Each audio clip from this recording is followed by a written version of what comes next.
মানুষ কিন্তু হাল চাষ করতো গরুর হাল দিয়ে, ঠিক না? স্বাভাবিক কারণে তখন অনেক বেশি গরু থাকতো গ্রামে গঞ্জে সব জায়গায়, কিন্তু এখন গরুর হাল দিয়ে কেউ চাষ করে না, এখন সবাই পাওয়ার টিলার বা ট্র্যাক্টর ইউজ করে। স্বাভাবিক কারণে গরুর সংখ্যা কমে গেছে, কিন্তু দুধের যে উৎপাদন এটা কিন্তু আমাদের বাড়েনি, এটাও কমে গেছে সাথে সাথে। কিন্তু দুধের চাহিদা এটা তো কমেনি, চাহিদা তো আমাদের আছে ঠিক। প্রত্যেক মানুষেরই দুধের প্রয়োজন পড়ে, প্রত্যেক মানুষ দুধের দরকার আছে। তো স্বাভাবিক কারণে দুধের উৎপাদন বৃদ্ধি করার জন্য আমাদের গরুর সুরক্ষা দরকার এবং গবাদি পশুর সুরক্ষা এবং রক্ষা আমাদের দায়িত্ব। এই জন্য আমাদের রাজ্যে দুধের উৎপাদন যাতে আমরা বাড়াতে পারি, তার জন্য মুখ্যমন্ত্রী উন্নত দুধন প্রকল্প আমাদের রাজ্যে একটা স্কিম আমরা লঞ্চ করেছি। সেই প্রকল্পে আমরা বলছি যে আপনার বাড়িতে মনে করুন সুস্থ একটি মেয়ে গরু আছে, ফিমেল কাপস বা মেয়ে বাছুর আছে, সেই মেয়ে বাছুরকে আমরা নির্দিষ্ট সময়ে আর্টিফিশিয়াল ইনসেমিনেশন বা কৃত্রিম লিঙ্গায়ত ব্যবস্থার মাধ্যমে আমরা ইনসেমিনেশন দেব, স্ট্রব প্রদান করব, এবং তার মাধ্যমে যাতে আপনার যে গরু বাচ্চা দেবে সেই বাচ্চা যেন অবশ্যই মেয়ে বাচ্চা হয় সেটাকে সুনিশ্চিত করার জন্য আমরা কিন্তু এই আর্টিফিশিয়াল ইনসেমিনেশন করে থাকি। এখানে যারা ডোর স্টেপ ওয়ার্কাররা আছেন তারা ভালো করে জানেন এই যে আর্টিফিশিয়াল ইনসেমিনেশন বা কনভেনশনাল ইনসেমিনেশন আমরা দিচ্ছি, এই দুইটার মূল কারণ হচ্ছে যাতে বেশি বেশি মেয়ে বাছুর জন্ম নেয়, তার জন্য কিন্তু আমরা এই ভ্যাকসিনগুলি দিই বা এই স্ট্রগুলি আমরা দিচ্ছি। তো এতে করে কি হবে, আমাদের যত বেশি মেয়ে গরু হবে তত বেশি কিন্তু আমাদের দুধের উৎপাদন বাড়বে। এই জন্য প্রতি বছর আমরা যেখানে যেখানে গরু আছে বা গাই আছে, যাদের যাদের মেয়ে বাচ্চা আছে তাদেরকে আমরা আর্টিফিশিয়াল ইনসেমিনেশনের মাধ্যমে আমরা কিন্তু তাকে ডাক ধরাই এবং তার বাচ্চা জন্ম করানোর জন্য দপ্তর কাজ করে। তো আমি আপনাদের কাছে বলবো, যদি আপনাদের কাছে এই ধরনের কোনো মেয়ে বাছুর থাকে, আমাদের স্থানীয় যে আপনাদের প্রাণী সম্পদ বিকাশ দপ্তর অফিস আছে বা আমাদের ডিসপেন্সারি আছে, সাব সেন্টার আছে, সেখানে যোগাযোগ করবেন। ডোর স্টেপ ওয়ার্কাররা আছে, সেখানে যোগাযোগ করবেন। তারা গিয়ে আপনার বাড়িতে সেই স্ট্র দিয়ে আসবে এবং ইনসেমিনেশন করবে। প্রতি স্ট্র কিতনা আম দে রে, কত টাকা দিতে হয়? বেনিফিশিয়ারি কন্ট্রিবিউশন কত? 25 টাকা আপনারা দেবেন। এটার দাম প্রায় 500 টাকার উপরে আছে, আপনারা মাত্র 25 টাকা দেবেন। 25 টাকার বিনিময়ে আপনারা কিন্তু এই 500 টাকা দামের বা 550 টাকা দামের যে স্ট্র সেটা কিন্তু আপনারা ফ্রিতে পেয়ে যাচ্ছেন। এর বাইরে যখন আপনার গরুর বাচ্চা হলো, এই মেয়ে বাচ্চা যেন সুস্থ সবল থাকতে পারে, তার জন্য আমরা আরো একটা স্কিম চালু করেছি, সেটাকে বলা হচ্ছে সিজিএম, কাফ গ্রোথ মিল।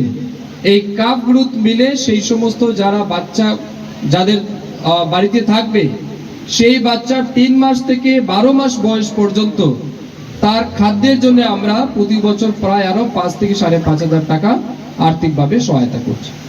তার সাথে সাথেও আমরা বিভিন্ন সময় বিভিন্ন ধরনের ফিড আমরা দিয়ে থাকি, সাপ্লিমেন্টারি আমরা দিয়ে থাকি, চিকিৎসা পরিষেবা সম্পূর্ণ ফ্রিতে আমরা করছি। তো আমি আপনাদেরকে বলবো সেই পরিষেবা আপনারা গ্রহণ করবেন। আজকের দিনে 2001 সালে ইউনাইটেড নেশন দ্বারা আজকের দিনটিকে ওয়ার্ল্ড মিল্ক ডে হিসাবে অ্যাডপ্ট করা হয় এবং পরবর্তী সময়ে প্রতি বছর 1 জুন এই দিনটাকে ওয়ার্ল্ড মিল্ক ডে হিসাবে আমরা সেলিব্রেট করছি। আমাদের ভারতবর্ষেও এটা আমরা নভেম্বর 26 তারিখ এটা সেলিব্রেট করা হয়েছিল ফার্স্ট টাইম। ডক্টর ভার্গেস ই কুরিন, যাকে ফাদার অফ হোয়াইট রেভলিউশন বলা হয়, হোয়াইট রেভলিউশনের যিনি জনক তিনি হচ্ছেন ডক্টর ভার্গেস ই কুরিন।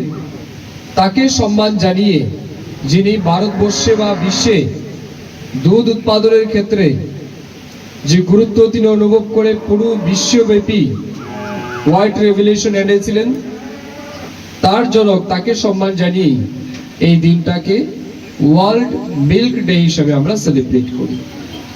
তো আজকের দিনে আমি আমার অন্তর থেকে মাননীয় এবং মহান ব্যক্তিত্ব ডক্টর ভার্গেস ই কুরিনকে শ্রদ্ধা জানাই, সম্মান জানাই, যার কারণে পুরো বিশ্বব্যাপী এই যে হোয়াইট রেভলিউশন সম্ভব হয়েছে।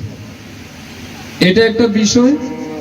দ্বিতীয় বিষয় হচ্ছে আজকে থেকে পুরো রাজ্যে আমাদের 8th রাউন্ড অর্থাৎ 8ম রাউন্ড এফএমডি ভ্যাকসিনেশন শুরু হচ্ছে। তার আনুষ্ঠানিক সূচনা আপনাদের এই দিগালিয়া গ্রাম থেকে আমরা করছি আজকের দিনে। এই এফএমডি ভ্যাকসিনেশন মানে কি? এটাকে আমরা বলছি ফুট অ্যান্ড মাউথ ডিজিজ। অর্থাৎ দেখবেন আপনারা অনেক সময় গরুর মুখে ঘা হয়ে যায়, ঠিক না বল? যারা গরু পালেন মুখে দেখবেন অনেক সময় ঘা হয়ে যায়, পায়ের মধ্যে ঘা হয়ে যায়, ঠিক না? এগুলিকে আমরা বলছি ফুট অ্যান্ড মাউথ ডিজিজ। এই রোগ থেকে যাতে আপনাদের গবাদি পশুকে রক্ষা করা যায়, বাঁচানো যায়, তার জন্য প্রতি বছর প্রতিষেধক হিসাবে আমরা এফএমডি ভ্যাকসিনেশন প্রদান করে থাকি। এফএমডি ভ্যাকসিনেশন আমরা কেন দিচ্ছি?